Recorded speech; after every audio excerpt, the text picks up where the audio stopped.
This is fine.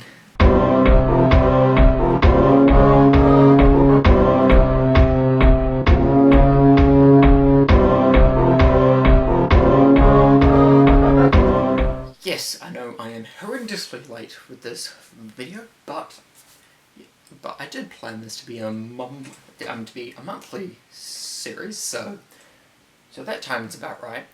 It's just,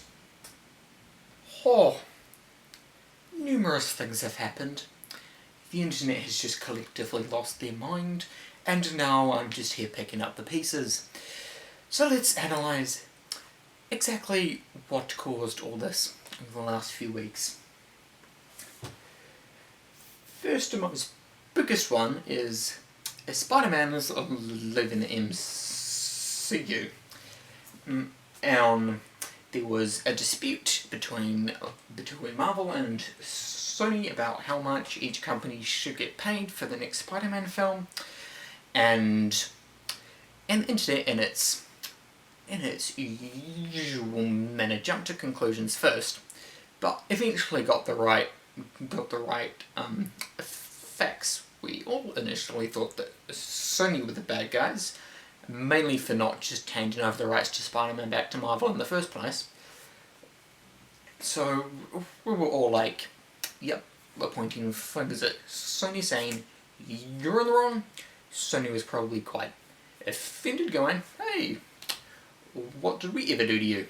Apart from completely ruin Spider-Man a few times. But then the internet, as a collective, we banded together to find out that, in fact, Disney, surprise, were the evil overlords in this situation, who kicked Spider-Man out because Sony wouldn't pay them enough money. Now, this story makes more sense because it's Disney and they love money. So yeah, this kind of just taught us all to just not jump to conclusions. I mean, it would be nice to keep Spider-Man in the MCU, but if anything good comes out of this, hopefully it's that Disney learns a lesson on not to be greedy and just presume everyone will hand you stuff because you're the biggest company in the world. And for once, I was actually quite invested in the Spider-Man films for once, which is rare coming from me. Next piece of news is also Marvel related. They've announced a few more TV shows to add to their Disney Plus mix. So now they'll be releasing more on TV shows than films, because obviously the films won't be popular now. But these three new shows joining in quite a while down the line is Moon Knight, Ms. Marvel, and She-Hulk. Now, I don't know anything about Moon Knight, only he has a tremendous cult following, and everyone who likes him thinks he's the greatest superhero ever. Ms. Marvel, I know, was a lot better back when Carol Danvers had the mantle, and was actually bearable. And the one I'm looking forward to the most is She-Hulk, which has the potential to either be the best thing Marvel has ever made, or a really disappointing pile of garbage, depending on how they do it. I think the two things that will make it the greatest show of all time is, one, we need the classic OG She-Hulk costume, just because that's instantly recognisable and it's a big staple of her character. And secondly, I think we need it in the style of the sensational She-Hulk comics by John Byrne, because he was a master, and She-Hulk breaking the fourth wall was really hilarious, really ingenious, and no, Deadpool stole it off her. which is kind of the problem.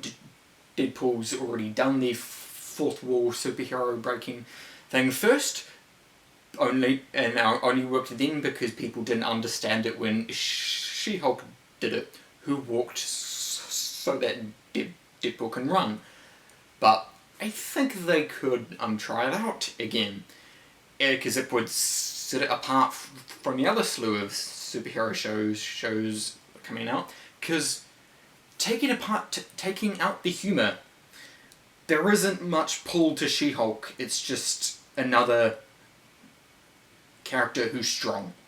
So, yeah, Marvel, that's my ideas to do a good show. Because if this turns out badly, I blame you. Thirdly, quickly, is Super Smash Bros. Ultimate is for anyone who isn't familiar with it, is a fighting game published by Nintendo, featuring heaps of Nintendo characters and some Nintendo characters. Ultimate is the latest in the line, boasting that everyone is here, yet they still release a new fighter every couple of months. So everyone isn't here yet. But in the latest reveal trailer, alongside an announcement of a new hero no one knows about, was the reveal that Sans from Undertale has made it into the game. Undertale is a hugely popular indie game, and I mean hugely popular.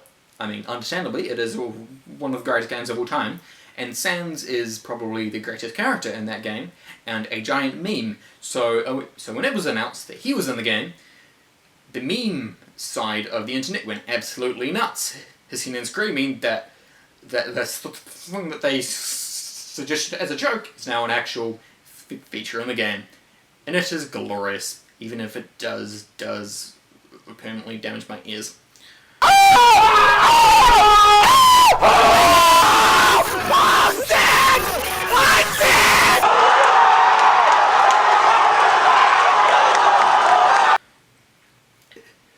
But anyway, it isn't an actual character, it's just a costume for one of the smaller existing characters, but still, since it isn't a Nintendo character, I guess that's fair. But then there are other other non-Nintendo characters who are in the game, so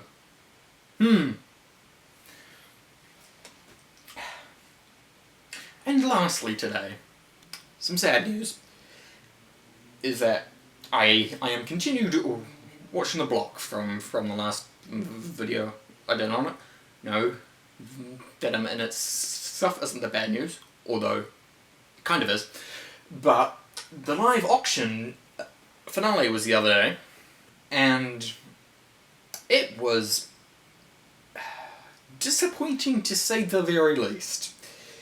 3 teams went away with no money. The winning team just got 50 grand, not including the 100 grand prize money.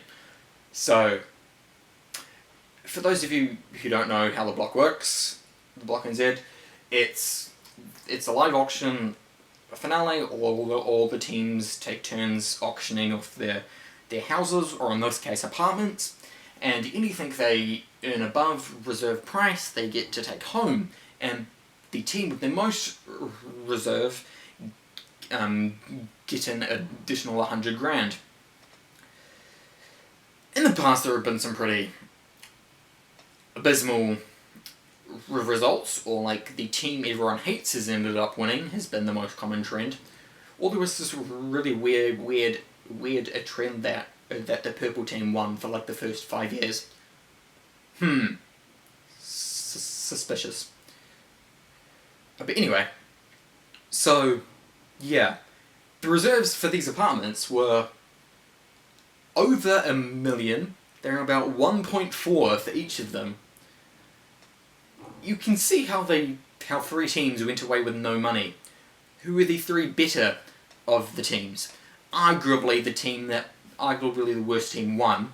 Well, the overall, the apartment that sold for the least amount of money won, because the other 3 ones sold for reserve, but sold for higher, which I don't understand. The Block NZ should be based on how much your apartment sells for in general. Like, I understand you doing it over, you get to keep everything over your reserve, but it should still be, the winner should still be judged on whoever's house sells the most, because that's objectively the best apartment. The person who has the most over reserve is the person who's just played the game the most, who's just screwed over everyone else to get all the prizes.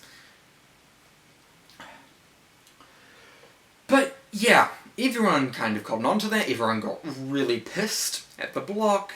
They're trying to boycott it, which I agree. Stop watching the show, and then we can stop hearing it, and then we can stop having all our hearts broken about teams going out with no money for 12 weeks' work. There were people calling for it to just be moved out of Auckland. I don't think that'll help. You'll still have the same problem, and the drama and the manufactured drama won't improve. It'll still be as bad. So just can it entirely, unless you make some major reworks to the show, and bring it back to its roots of the previous video I did on this one. Make it more about the premise of renovating a house/apartment. Don't just manufacture drama out of thin air. Host of the Block, Mark Richardson, was interviewed about this, and they asked him whether they were going to do another season, and how he thought the auction went, and he is obviously contractually obliged to say to stay positive things in both of those. So he had to sugarcoat the situation, where everyone else probably internally just wants to punch someone, which I wholeheartedly agree. And they are apparently doing another season, so I implore all of you, stop watching it. Don't stop putting people through this. These poor teams, they worked for 12 weeks, non-stop, to renovate an apartment, to go home with 0 money for it. I know in Australia, in their block, they actually pay the contestants a minimum wage while they're there. I don't know if that's true here, and if they don't, that's the legal definition of slavery. So I hope someone does something about it quickly. Anything else?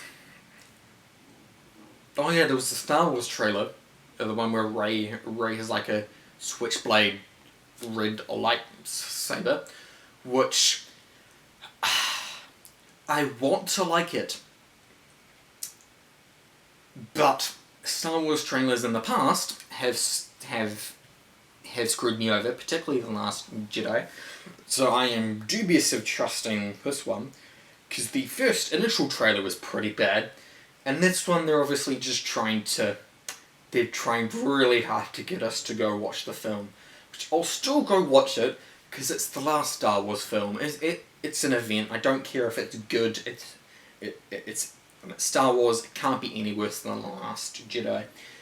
And it would make good story sense if Rey became evil, and that the other guy, the villain whose name escapes me, becomes the good guy in her place. It would be a good reversal of the trends, and was the actual themes that The Last Jedi was trying to get across. But on the other hand, I know they won't turn the Disney poster child of female empowerment into the bad guy. So this is either a dream sequence or a clone, in which case, screw you, Disney, you cheaters trying to get people to watch your film under false pretenses. But yeah, that's all the news. That's everything that's happened to absolutely break the internet over the past month. I released a new video recently, which I'm quite we're proud of. You should check it out. It's on Christian representation in entertainment. It's a topic I'm quite passionate about. But apart from that, I don't have any plans for a video in the near future. I might do another Critic's Critic. But until then, farewell.